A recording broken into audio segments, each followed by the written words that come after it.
என்ன உதயகுமார் சார், ஆமாம் நீங்கள் வந்து சின்ன கவுண்டர்லாம் எடுத்துக்கிட்டு ஜம்முன்னு உட்காந்துட்டிய. ஆமாம், உங்களுக்கு தெரியுது லைப்ரரி ஐயாவுக்கு, எனக்கு என்ன தெரியல அவருக்கு. படம் கொடுக்குறேன், நான் படம் எடுத்து நான் அவர்தான் போட்டு காட்டேன். ஃபஸ்ட்டு எடுக்கிற படத்தை அழகிரியா தலைமையில் நிறைய காங்கிரஸ்கெல்லாம் கூப்பிட்டு படத்தை பாருங்கள் அப்படின்ட்டு. ஆமாம், அவர் நான் ஒட்டுக்கிட்டே இருக்கேன். சின்னக்கும் நல்லா இருந்துச்சு, எஜமான் நல்லா இருந்துச்சு அப்படின்னாரு.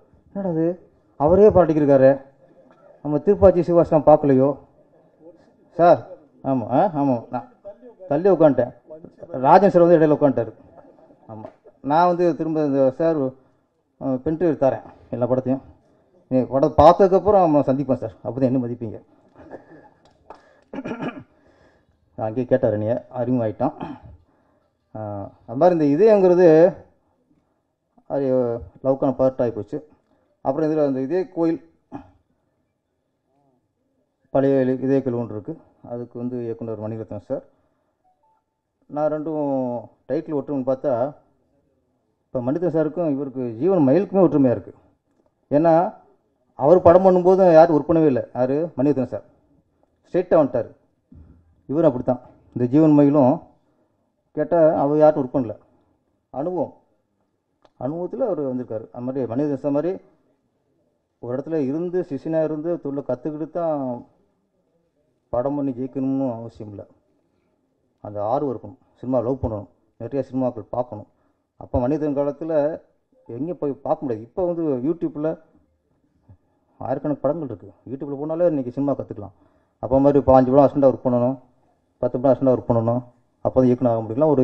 ஒரு வரமுறை இலக்கணம் இருந்துச்சு, அது இப்போ இல்லை. சினிமாவில் ஜெயிக்கணும் வெறி இருந்தால் போதும். அந்த வெறி ஜீவன் மயிலுக்கு வேணும், கண்டிப்பாக இருக்குன்னு நினைக்கிறேன். ராஜேந்திரன் சார் ப்ரொடியூசராக இருக்கார். இந்த படம் அறிமுக நாயகன் இதுவாக இருக்குது. அப்புறம் இவர் சொன்ன மாதிரி, உதயகுமார் சொன்ன மாதிரி சினிமாக்காரங்க காங்கிரஸ்காருக்கு தேவைப்படுன்னு சொன்னாப்புல, இந்த படம் ப்ரொடியூசரு பக்கா காங்கிரஸ்காரன் தெரிஞ்சு வச்சு எனக்கு. நான் நம்ம சிறப்பு விருந்தினர் உதயகுமார் சார், ராஜன் சார், பேரரசு எல்லாம் போட்டுருந்துச்சு. நான் வந்து பேனரில் பார்த்தேன், எங்கள் தலை ஒன்றுத்தையும் காணோம். மேலே பாருங்க, காமராஜர், சோனியா காந்தி, ராகுல் காந்தி, கார்கே. ஆகா, அது பக்கா காங்கிரஸ் பார்ட்டி போல இருக்குது, மாட்டிக்கிட்டோமோ அப்படின்னு நினச்சினா. இல்லை, போட்டு கொடுக்குறேன் ஒருத்தர், வேறு யாருமே இல்லை. நான் எந்த அடையாளம் தெரியாமல் ஒன்றும் அப்படியே சினிமா டேரக்டர் மாதிரி நடிச்சு உட்காந்துருக்கேன். அழகிரி சார்கிட்ட பீச்சை போட்டு கொடுக்குறாரு. நீங்கள் கிட்ட சேர்ப்பார் அவர், இருந்தால் சேர்த்துக்குவார் சார். அவர் வந்து மக்களை நேசிக்கிறவர். ஏன்னா அதனால் எல்லா கட்சிகளும் நீங்கள் சார், அவர் அழகிரி ஐயா, அவர் அதிமுக முக்கியமான ஆள். அவர் தான் எடப்பாடிக்கு வலது காண்டே அவர் தான். என்ன நீங்கள் பார்த்து உட்காந்துங்க பக்கத்தில், நாங்களும் போட்டு கொடுப்போம்ல. இங்கே சின்ன கவுண்டு எத்தனை சொல்லி நீங்கள் தப்பிக்க முடியாது. ஏடிமிக்க பிரச்சார பிரிங்கி அவர் தான். ஆமாம், கொஞ்சம் கவனிச்சுங்க அவரை. ஆமாம் ஆமாம், அவருக்கு நான் பரவாயில்ல. ஆமாம், அதனால் காங்கிரஸ் மிக மிக அபிமானிங்கிறது தெரிஞ்சு வச்ச ப்ரொடியூசரு.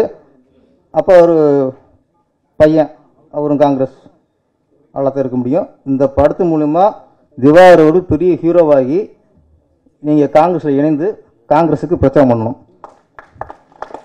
ஓகே, அதுதான் உங்கள் விசுவாசம். ஆமாம், கொள்கை அடிப்படையில் நம்ம இந்த கட்சியில் இருக்கலாம். இந்த படம் மிகப்பெரிய வெற்றியடைய என் வாழ்த்துக்கள். நன்றி, வணக்கம்.